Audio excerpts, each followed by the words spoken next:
वज़ीर-ए-आज़म शहबाज शरीफ कहते हैं सीपैक के जरिए पाकिस्तान में सरमायाकारी आई, लेकिन पीटीआई दौर में चीन से ताल्लुकात खराब हुए। सीपैक का क्रेडिट नवाज शरीफ को दिया, कहा 14 महीने में हंगामी बुनियादों पर मईशत की बहाली के लिए काम किया। हुकूमत की मुश्तरका काविशों से IMF मुआहदा हुआ। वज़ीर-ए-आज़म ने 2015 से 2018 तक मुल्क में 30 अरब डॉलर की सरमायाकारी का दावा किया।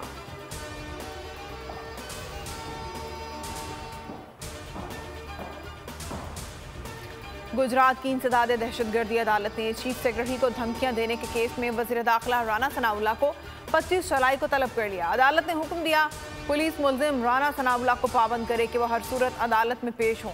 जज का मुसलसल अदम पेशी पर राना सनाउल्लाह के वकला पर इजहार बरहमी, जमानती राना सईद को भी तलबी का नोटिस जारी कर दिया। चेयरमैन पीटीआई को सजा या नाअहली होगी नहीं मालूम। नवाज शरीफ कब वापस आएंगे नहीं मालूम। इमरान रियाज कहाँ है नहीं मालूम। राना सनाउल्लाह की सहाफियों से गैर रस्मी गुफ्तगू, ज्यादातर सवालात के जवाब नहीं दिए।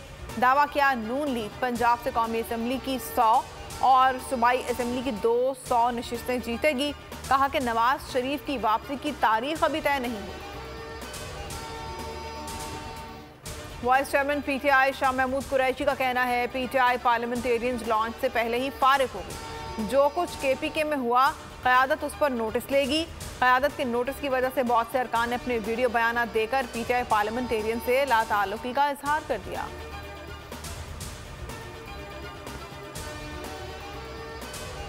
पाकिस्तान ने IMF को रेवेन्यू में इजाफे के लिए ठोस यकीन दहानी करा दी। तवानाई के शोबे की सब्सिडी बतदरीज कम की जाएगी। तनख्वाहों और पेंशन की मद में अखराजात को कम किया जाएगा। IMF ने पाकिस्तान के साथ मुआहदे की तफसीलात जारी कर दी।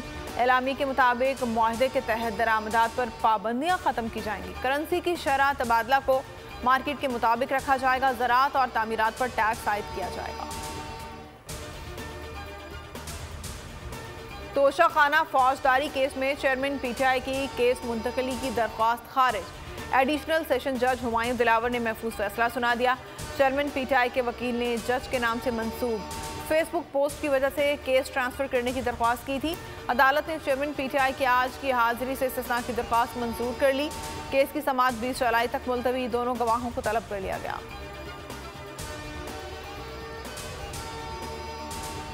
पेशावर में हयाताबाद फेज 6 में खुदकुश धमाका, मुतादिद अफराद जख्मी। रेस्क्यू 1112 की एम्बुलेंसेज और फायर व्हीकल मौके पर पहुंच गई। जख्मियों को तिब्बी इमदाद की फराहमी, शदीद जख्मियों को अस्पताल मुंतकिल कर दिया गया। हुकाम के मुताबिक धमाका सिक्योरिटी फोर्सेज की गाड़ी के करीब हुआ।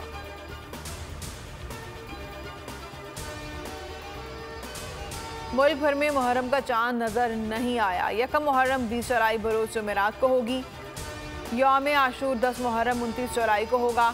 मौलाना अब्दुल कबीर का ऐलान। मरकजी रोयत हिलाल कमेटी का इजलास कोयटा में हुआ।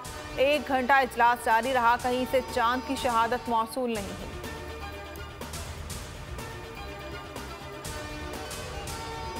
और पाकिस्तानी बल्लेबाज साउथ शकील ने तारीख रकम कर दी। श्रीलंका में डबल सेंचुरी करने वाले पहले पाकिस्तानी बन गए। गाल टेस्ट में कौमी टीम 461 रन बनाकर आउट हुई। आगा सलमान ने 83 और शान मसूद ने 39 रन की इनिंग्स खेली। पाकिस्तान को 149 रन की बढ़तरी हासिल हुई। मेहमान टीम ने पहले खेलते हुए 312 रन बनाए। शाहीन अफरीदी, नसीम शाह और इब्रार अहमद ने 3-3 विकेटें हासिल की।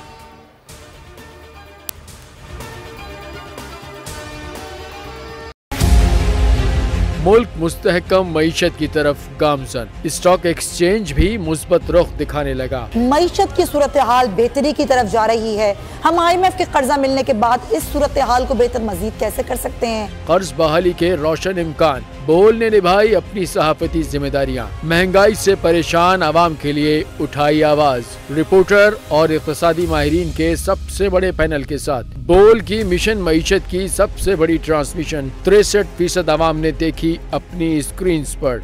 अगर 21वीं सदी की हम इंडस्ट्री की कोई बात करें तो उसमें फिर इंफॉर्मेशन टेक्नोलॉजी जो है वो टॉप पर आती है। अपनी रवायात को बरकरार रखते हुए बोल अवामी मसाइल को उजागर करने में सबसे आगे। देखिए बोल की अगली ट्रांसमिशन में मोबाइल लोन ऐप का बड़ा स्कैम कैसे हुआ बेनकाब। साइबर क्राइम सर्कल रावलपिंडी की मुख्तलिफ इलाकों में कार्रवाइयां, ब्लैकमेलिंग में मुलविस ऑनलाइन लोन ऐप्स के 9 मुल्जिमान गिरफ्तार कर लिए गए हैं। अगर इस स्कैंडल से मुताल्लिक आपके पास हैं हकाइक तो बनिए बोल इन्वेस्टिगेशन का हिस्सा। आपकी शनाख्त और तमाम तर मालूमात खुफिया रखी जाएंगी, तो बस हमें ईमेल करें या व्हाट्सएप करें 0337 0310 377। सब्सक्राइब करें और बेल दबाएं ताकि कोई खबर रह न जाए।